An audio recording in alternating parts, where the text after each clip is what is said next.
ਵਾਹਿਗੁਰੂ ਜੀ ਕਾ ਖਾਲਸਾ ਵਾਹਿਗੁਰੂ ਜੀ ਕੀ ਫਤਿਹ ਅਸਲਾਮ ਵਾਲੇਕਮ ਆਦਾਬ ਬਰਜ ਮੈਂ ਹਾਂ ਤੁਹਾਡੀ ਹੋਸਟ ਅਨਿਲ ਕੌਰ ਤੇ ਮੈਂ ਟੀਵੀ 84 ਦੇ ਸਾਰੇ ਦਰਸ਼ਕਾਂ ਤੇ ਸਰੋਤਿਆਂ ਨੂੰ ਜੀ ਆਇਆਂ ਕਹਿੰਦੀਆਂ ਪ੍ਰੋਗਰਾਮ ਸੱਚੋ ਸੱਚ ਵਿੱਚ ਜਿਹੜੇ ਇਸ ਪ੍ਰੋਗਰਾਮ ਨਾਲ ਦੇਸ਼ਾਂ ਵਿਦੇਸ਼ਾਂ ਤੋਂ ਜੁੜ ਚੁੱਕੇ ਨੇ ਖਾਲਿਸਤਾਨ ਅਫੇਅਰ ਸੈਂਟਰ ਦੇ ਸੰਚਾਲਕ ਡਾਕਟਰ ਅਮਰਜੀਤ ਸਿੰਘ ਜੀ ਰੋਜ਼ਾਨਾ ਦੀ ਤਰ੍ਹਾਂ ਸਟੂਡੀਓ ਵਿੱਚ ਮੇਰੇ ਨਾਲ ਸ਼ਾਮਿਲ ਨੇ ਉਹਨਾਂ ਨਾਲ ਗੱਲਬਾਤ ਕਰਕੇ ਆਏ ਦੇ ਮੈਂ ਤੋਂ ਉੱਪਰ ਉਹਨਾਂ ਦਾ ਤਬਸਰਾ ਜਾਣਦੇ ਹਾਂ ਜੀ ਡਾਕਟਰ ਸਾਹਿਬ ਵਾਹਿਗੁਰੂ ਜੀ ਕਾ ਖਾਲਸਾ ਵਾਹਿਗੁਰੂ ਜੀ ਕੀ ਫਤਿਹ।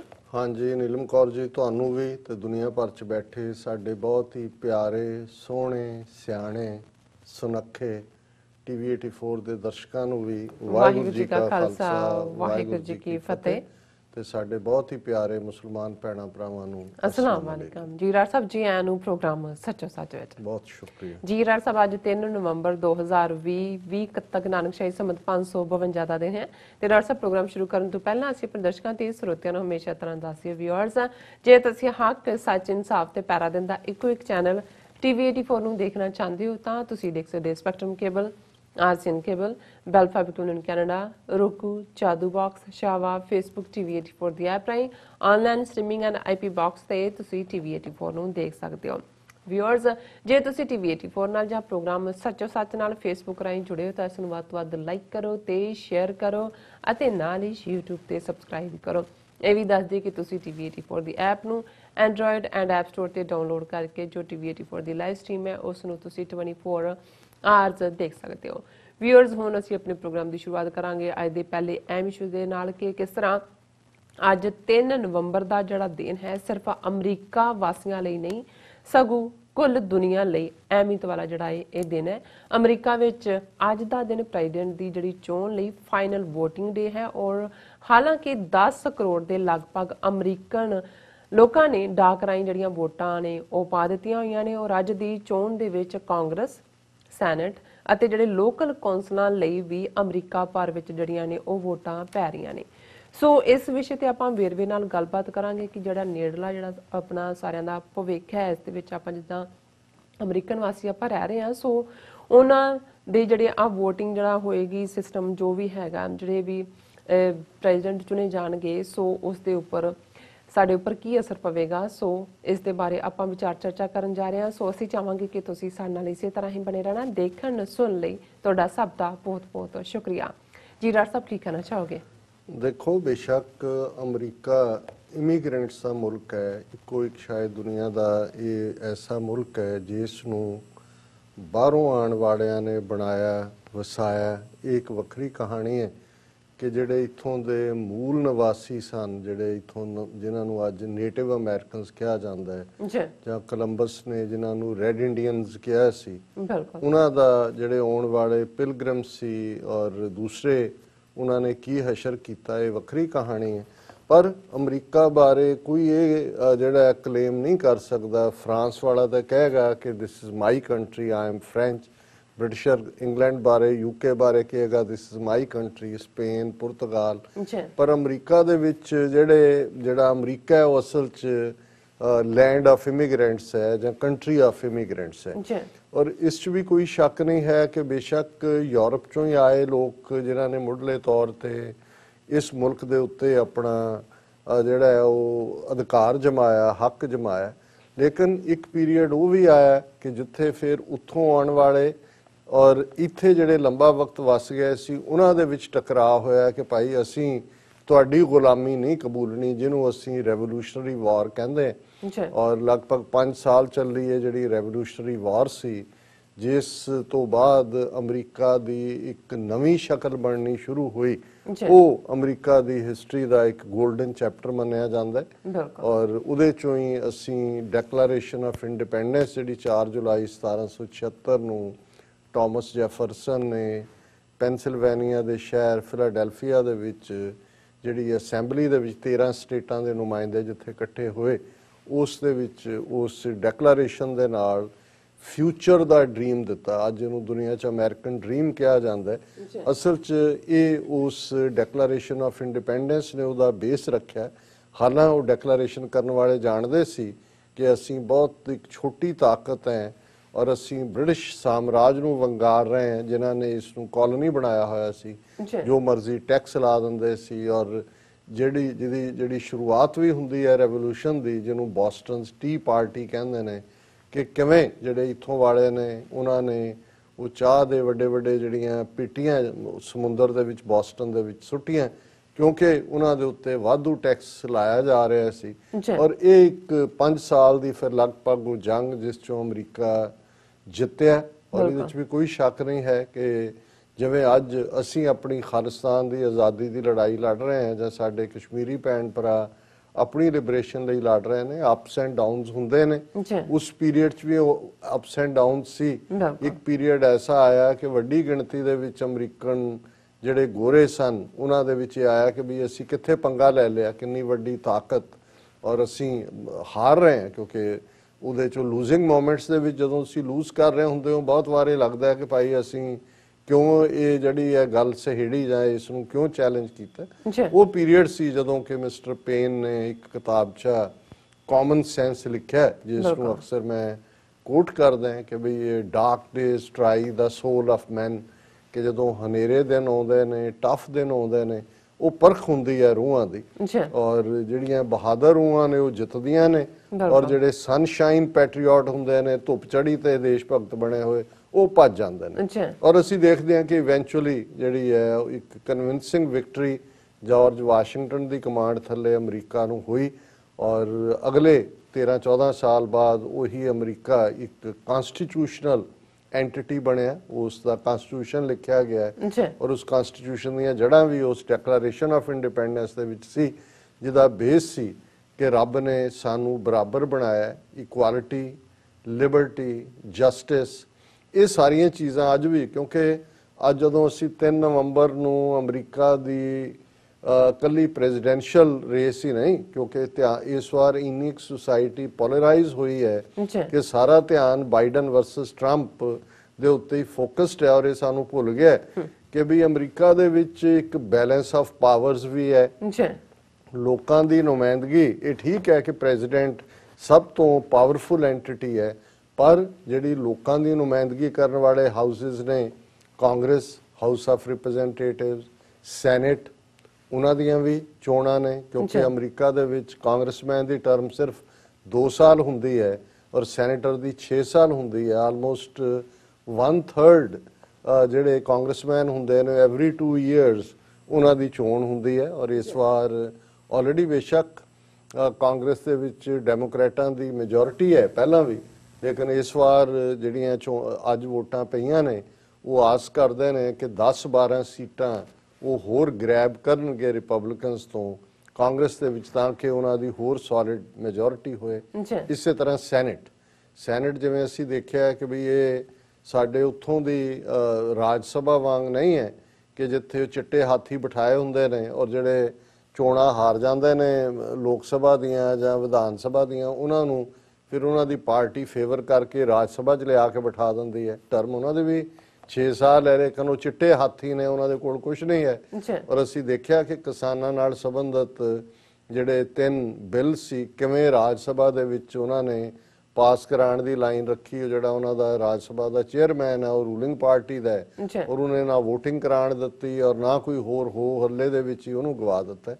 ਲੇਕਿਨ ਅਮਰੀਕਾ ਦੇ ਵਿੱਚ ਸੈਨੇਟ ਬਹੁਤ ਪਾਵਰਫੁਲ ਬਾਡੀ ਹੈ, ਬਜਟ ਸਾਰਾ ਇਹ ਕੰਟਰੋਲ ਕਰਦੇ ਨੇ। ਔਰ ਤੁਸੀਂ ਦੇਖਿਆ ਹੋਏਗਾ ਕਿ ਜਦੋਂ ਸੁਪਰੀਮ ਕੋਰਟ ਦੀ ਜਿਹੜੀ ਜੱਜ ਨੂੰ ਫਾਈਨਲੀ ਟਰੰਪ ਨੇ ਅਖੀਰਲੇ ਦਿਨਾਂ 'ਚ ਥਰੋ ਕੀਤਾ ਰਾਦਰ ਨੇਸ਼ਨ ਦੇ ਉੱਤੇ, ਉਹ ਇਸੇ ਲਈ ਸੈਨੇਟ ਦੀ ਜਿਹੜੀ ਹੈ ਉਹ ਕਨਫਰਮੇਸ਼ਨ 'ਚੋਂ ਨਿਕਲ ਗਈ ਵੋਟਿੰਗ, ਕਿਉਂਕਿ 52-48 ਦੇ ਨਾਲ ਵੋਟਾਂ ਪਈਆਂ। ਸੈਨੇਟਰਸ ਦੇ ਵਿੱਚ ਰਿਪਬਲਿਕਨਸ ਦੀ ਮੈਜੋਰਿਟੀ ਹੈ। ਇਸੇ ਤਰ੍ਹਾਂ ਅਸੀਂ ਦੇਖਦੇ ਹਾਂ ਕਿ ਜੇ ਰਿਲੀਫ ਪੈਕੇਜ ਕੋਵਿਡ-19 ਦੇ ਹਵਾਲੇ ਨਾਲ ਪਹਿਲਾਂ $3 ਟ੍ਰਿਲੀਅਨ ਦਾ ਦਿੱਤਾ ਹੈ ਟਰੰਪ ਐਡਮਿਨਿਸਟ੍ਰੇਸ਼ਨ ਨੇ, ਕਾਂਗਰਸ, ਸੈਨੇਟ ਔਰ ਪ੍ਰੈਜ਼ੀਡੈਂਟ ਇੱਕੋ ਲਾਈਨ ਤੇ ਸੀ। ਪਰ ਜਦੋਂ ਦੁਬਾਰਾ ਡੈਮੋਕ੍ਰੈਟ ਜ਼ਿਆਦਾ ਦੇਣਾ ਚਾਹੁੰਦੇ ਸੀ, ਰਿਪਬਲਿਕਨ ਉਹਨੂੰ ਘੱਟ ਰੱਖਣਾ ਚਾਹੁੰਦੇ ਸੀ, ਔਰ ਉਹ ਕ੍ਰਾਈਸਿਸ ਹੋਇਆ ਔਰ ਉਹ ਪੈਕੇਜ ਅੱਜ ਤੱਕ ਵੀ ਨਹੀਂ ਆਇਆ। ਹਾਲਾਂਕਿ ਇਹ ਹੋਪ ਕੀਤੀ ਜਾਂਦੀ ਹੈ ਕਿ 22 ਜਨਵਰੀ ਅਗੇਨ ਆਏਗਾ। ਉਹਦਾ ਕਾਰਨ ਵੀ ਇਹੀ ਸੀ ਕਿ ਸੈਨੇਟ ਦੇ ਵਿੱਚ ਰਿਪਬਲਿਕਨਸ ਦੀ ਮੈਜੋਰਿਟੀ ਹੈ। ਸੋ ਇਸ ਵਾਰ 1/3 ਜਿਹੜੇ ਨੇ ਕਾਂਗਰਸਮੈਨ, ਜਿਵੇਂ ਮੈਂ ਕਿਹਾ, ਔਰ ਇਸੇ ਤਰ੍ਹਾਂ ਹੀ ਜਿਹੜੇ ਨੇ ਸੈਨੇਟਰਸ ਜਿਹੜੇ ਕਿ ਟਿਲਟ ਕਰ ਸਕਦੇ ਨੇ ਅਲਟੀਮੇਟਲੀ ਜੇ ਸੈਨੇਟ ਦੇ ਵਿੱਚ ਵੀ ਡੈਮੋਕ੍ਰੈਟਸ ਦੀ ਮੈਜੋਰਿਟੀ ਹੋ ਜਾਂਦੀ ਹੈ, ਵਾਈਟ ਹਾਊਸ ਦੇ ਵਿੱਚ ਵੀ ਜੋ ਬਾਈਡਨ ਆ ਜਾਂਦਾ ਹੈ, ਕਾਂਗਰਸ ਦਾ ਪਹਿਲਾਂ ਹੀ ਮੈਜੋਰਿਟੀ, ਔਰ ਇਹੀ ਕਾਰਨ ਸੀ ਸੈਨੇਟ 'ਚ ਰਿਪਬਲਿਕਨਸ ਦੀ ਮੈਜੋਰਿਟੀ ਹੋਣ ਕਰਕੇ ਜੇ ਪ੍ਰੈਜ਼ੀਡੈਂਟ ਟਰੰਪ ਨੂੰ ਹਾਊਸ ਆਫ ਰਿਪਰੈਜ਼ੈਂਟੇਟਿਵਸ ਨੇ ਇੰਪੀਚ ਕੀਤਾ, ਉਸ ਦੇ ਉੱਤੇ ਜਿਹਨੂੰ ਪੰਜਾਬੀ 'ਚ ਮਹਾਅਭਿਯੋਗ ਕਹਿੰਦੇ ਨੇ ਇੰਪੀਚਮੈਂਟ, ਲੇਕਿਨ ਉਹ ਇੰਪੀਚ ਇਸ ਲਈ ਨਹੀਂ ਹੋ ਸਕਿਆ ਕਿਉਂਕਿ ਸੈਨੇਟ ਦੇ ਵਿੱਚ ਰਿਪਬਲਿਕਨਸ ਦੀ ਮੈਜੋਰਿਟੀ ਸੀ ਔਰ ਉਹ ਗੱਲ ਨਹੀਂ ਬਣੀ। ਸੋ ਇਹ ਵੀ ਇੱਕ ਬੜਾ ਅਹਿਮ ਹੋਏਗਾ। ਸਿਰਫ ਇਹ ਨਹੀਂ ਮੈਟਰ ਕਰਦਾ ਕਿ ਵਾਈਟ ਹਾਊਸ ਦੇ ਵਿੱਚ ਚੇਂਜ ਆਫ ਗਾਰਡ ਨਾਲ ਕੌਣ ਆਉਂਦਾ ਹੈ, ਇਹ ਬਹੁਤ ਇੰਪੋਰਟੈਂਟ ਹੁੰਦਾ ਹੈ ਕਿ ਕਾਂਗਰਸ ਔਰ ਸੈਨੇਟ ਕਿਹਦੇ ਕੰਟਰੋਲ 'ਚ ਹੈ, ਕਿਉਂਕਿ ਅਦਰਵਾਈਜ਼ ਫਿਰ ਜਿੱਥੇ ਪਾਰਟੀ ਦੀ ਮੈਜੋਰਿਟੀ, ਹਾਲਾਂ ਅਮਰੀਕਾ 'ਚ ਉੱਥੋਂ ਦੀਆਂ ਦੇਸੀ ਮੁਲਕਾਂ ਵਾਂਗ ਨਹੀਂ ਹੈ ਕਿ ਵੀ ਪਾਰਟੀ ਨੇ ਵਿਪ ਜਾਰੀ ਕਰ ਦਿੱਤਾ ਕਿ ਵੋਟ ਪਾਓ, ਇਸ ਲਈ ਈਵਨ ਰਿਪਬਲਿਕਨ 'ਚ ਵੀ ਹੁੰਦਾ ਹੈ ਕੁਝ ਸੋਸ਼ਲ ਮੈਟਰਸ ਦੇ ਉੱਤੇ ਕੰਜ਼ਰਵੇਟਿਵ ਹੁੰਦੇ ਨੇ ਜਾਂ ਸਖਤ ਹੁੰਦੇ ਨੇ, ਰਾਈਟ ਵਿੰਗਰ ਹੁੰਦੇ ਨੇ, ਪਰ ਇਕਨੋਮਿਕਲ ਮੈਟਰਸ 'ਚ ਲਿਬਰਲ ਹੁੰਦੇ ਨੇ। ਇਵੇਂ ਹੀ ਡੈਮੋਕ੍ਰੇਟਾਂ ਬਾਰੇ ਵੀ ਹੈ ਕਿ ਬਈ ਕਈ ਜਿਹੜੇ ਨੇ ਇਕਨੋਮਿਕਲ ਤਾਂ ਲਿਬਰਲ ਨੇ ਕਿਉਂਕਿ ਉਹਨਾਂ ਦੇ ਹਲਕਿਆਂ 'ਚ ਜੇ ਸੋਸ਼ਲ ਕੋਈ ਪ੍ਰੋ ਲਾਈਫ ਪ੍ਰੋ ਚੋਇਸ ਇੱਦਾਂ ਦੇ ਮੁੱਦਿਆਂ ਤੇ party cutting across party line ਹੁੰਦਾ, ਪਰ ਇਹਦੇ 'ਚ ਵੀ ਕੋਈ ਦੋ ਰਾਵਾਂ ਨਹੀਂ ਨੇ ਕਿ ਜਦੋਂ ਸੁਸਾਇਟੀ ਪੋਲਰਾਈਜ਼ ਹੁੰਦੀ ਹੈ, ਜਿਹੜੀ ਕਿ ਟਰੰਪ ਈਰਾ ਦੇ ਵਿੱਚ ਸਭ ਤੋਂ ਜ਼ਿਆਦਾ ਹੋਈ ਕਰੰਟ ਹਿਸਟਰੀ, ਫਿਰ ਪਾਰਟੀ ਲਾਈਨ ਹੀ ਟੋ ਕਰਦੇ ਨੇ ਜਿਹੜੇ ਉੱਥੇ ਬੈਠੇ, ਕਿਉਂਕਿ ਹੁਣ ਕਿਸੇ ਦਾ ਧਿਆਨ ਵੀ ਨਹੀਂ ਹੈ ਵੀ ਕਿਸ ਡਿਸਟ੍ਰਿਕਟ ਦੇ ਵਿੱਚ ਕਾਂਗਰਸਮੈਨ ਦੀ ਕੀ ਰੇਸ ਹੈ, ਕਿਉਂਕਿ ਜਿਨ੍ਹਾਂ ਨੇ ਬਾਈਡਨ ਵੱਲ ਝੁਕਣਾ ਹੈ ਜ਼ਾਹਰ ਹੈ ਉਹਨਾਂ ਨੇ ਡੈਮੋਕ੍ਰੈਟ ਜਿਹੜੀ ਕਾਂਗਰਸ ਜਾਂ ਸੈਨੇਟ ਲਈ ਵੀ ਜਿਹੜੇ ਨੇ ਉਹਨਾਂ ਦੇ ਹੀ ਠੀਕੇ ਮਾਰਨੇ ਨੇ, ਔਰ ਇਸ ਲਈ ਬਾਕੀ ਉਹਨਾਂ ਦੇ ਇਰਰੈਲੇਵੈਂਟ ਹੋ ਜਾਂਦਾ ਹੈ। ਜ਼ੋਰ ਤਾਂ ਸਭ ਦਾ ਲੱਗ ਰਿਹਾ, ਕੁਝ ਕੀ ਡਿਸਟ੍ਰਿਕਟਸ ਨੇ ਜਿਵੇਂ ਮੈਂ ਨਿਊਯਾਰਕ 'ਚ ਦੇਖ ਰਿਹਾ ਸੀ ਕਿ ਜਿਹਦੇ 'ਚ ਚੈਲੰਜਰ ਜਿਹੜੇ ਨੇ ਉਹ 3 ਗੁਣਾ ਜ਼ਿਆਦਾ ਪੈਸਾ ਖਰਚ ਕਰ ਰਹੇ ਨੇ, ਔਰ ਉਹਦੇ 'ਚ ਪੈਸਾ ਖਰਚ ਜ਼ਾਹਰ ਹੈ ਐਡਵਰਟਾਈਜ਼ਮੈਂਟਸ ਤੇ ਹੁੰਦਾ ਹੈ, ਨੈਗੇਟਿਵਿਟੀ ਤੇ ਹੁੰਦਾ ਹੈ।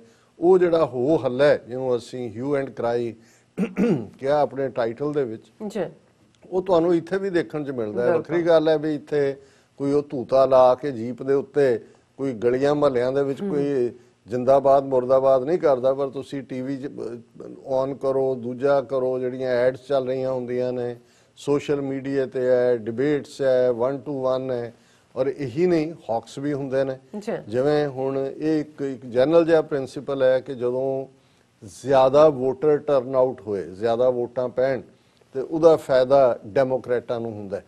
ਸੋ ਆਲਰੇਡੀ ਅਸੀਂ ਕੱਲ ਵੀ ਜ਼ਿਕਰ ਕੀਤਾ ਸੀ ਕਿ ਕੱਲ ਤੱਕ, ਅੱਜ 3 ਨਵੰਬਰ ਸ਼ੁਰੂ ਹੋਣ ਤੋਂ ਪਹਿਲਾਂ 10 ਕਰੋੜ 100 ਮਿਲੀਅਨ ਅਮਰੀਕਨ ਵੋਟ ਪਾ ਚੁੱਕੇ ਸੀ, ਔਰ ਉਹਨਾਂ ਦੇ ਵਿੱਚ ਈਵਨ ਟੈਕਸਸ ਵਰਗੀ ਸਟੇਟ ਜਿਹੜੀ ਟ੍ਰੈਡੀਸ਼ਨਲੀ ਰਿਪਬਲਿਕਨ ਹੈ, ਲੇਕਿਨ ਇਸ ਵਾਰ ਇਹ ਹੈ ਕਿ ਵੀ ਜਿੰਨੀਆਂ ਵੋਟਾਂ 2016 ਦੇ ਵਿੱਚ ਵੋਟਿੰਗ ਡੇ ਦੇ ਉੱਤੇ ਟੈਕਸਸ 'ਚ ਪਈਆਂ ਸੀ, ਉਸ ਤੋਂ ਜ਼ਿਆਦਾ ਜਿਹੜੀਆਂ ਨੇ ਟੈਕਸਨਸ ਉਹ ਕੱਲ ਤੱਕ ਪਾ ਚੁੱਕੇ ਸੀ। ਔਰ ਅੱਜ ਵੀ ਜਿਹੜਾ ਸਵੇਰੇ 6 ਵਜੇ ਪ੍ਰੋਸੈਸ ਸ਼ੁਰੂ ਹੋਈ, ਜਦੋਂ ਸਾਡਾ ਪ੍ਰੋਗਰਾਮ ਖਤਮ ਹੋਏਗਾ 9 ਵਜੇ, ਉਦੋਂ ਅਮਰੀਕਾ ਦੇ ਵਿੱਚ ਵੋਟਾਂ ਓਵਰ ਹੋਣਗੀਆਂ।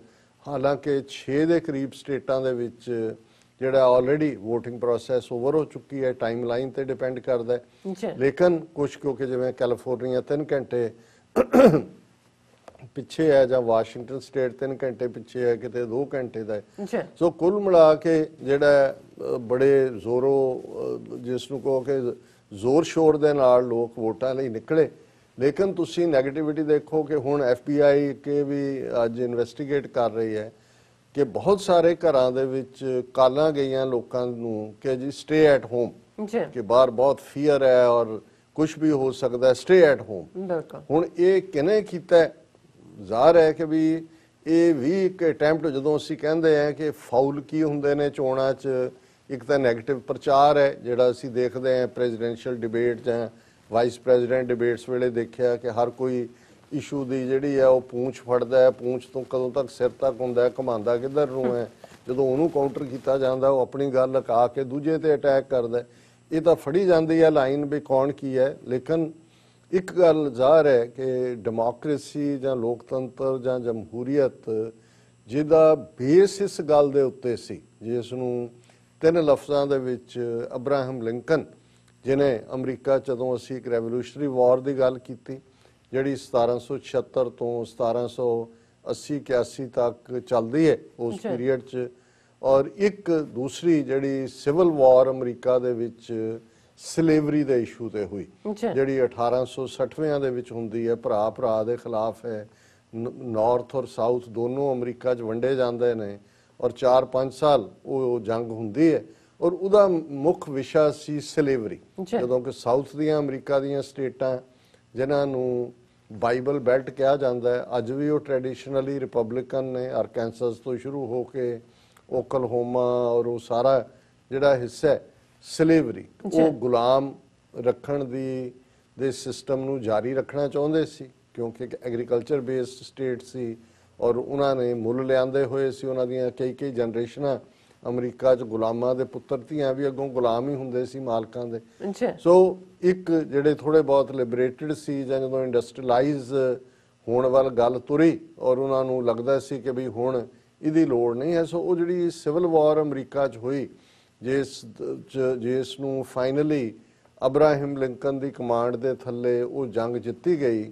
ਵੱਖਰੀ ਗੱਲ ਹੈ ਕਿ ਲਿੰਕਨ ਦਾ ਮਰਡਰ ਹੋਇਆ ਜਿੱਦਣ ਉਹ ਥੀਏਟਰ ਦੇ ਵਿੱਚ ਦੇਖਣ ਗਿਆ ਹੈ ਡਰਾਮਾ ਨੈਕਸਟ ਡੇ, ਲੇਕਿਨ ਉਸੇ ਅਬਰਾਹਿਮ ਲਿੰਕਨ ਦੀ ਜਿਹੜਾ ਇਲੀਨੋਇਸ ਨਾਲ ਜਿਹਦਾ ਸਬੰਧ ਸੀ, ਵਕੀਲ ਸੀ, ਲੰਬਾ ਚੌੜਾ ਉਸ ਦਾ ਜਿਹੜਾ ਕਾਨਸੈਪਟ ਦੀ ਗੱਲ ਹੁੰਦੀ ਹੈ ਅਮਰੀਕਾ 'ਚ, ਜਾਰਜ ਵਾਸ਼ਿੰਗਟਨ ਤੋਂ ਬਾਅਦ ਜਿਹਨੂੰ ਸਭ ਤੋਂ ਜ਼ਿਆਦਾ ਯਾਦ ਕੀਤਾ ਜਾਂਦਾ ਹੈ ਜਾਂ ਕੋਟ ਕੀਤਾ ਜਾਂਦਾ ਹੈ ਅਬਰਾਹਿਮ ਲਿੰਕਨ ਹੈ।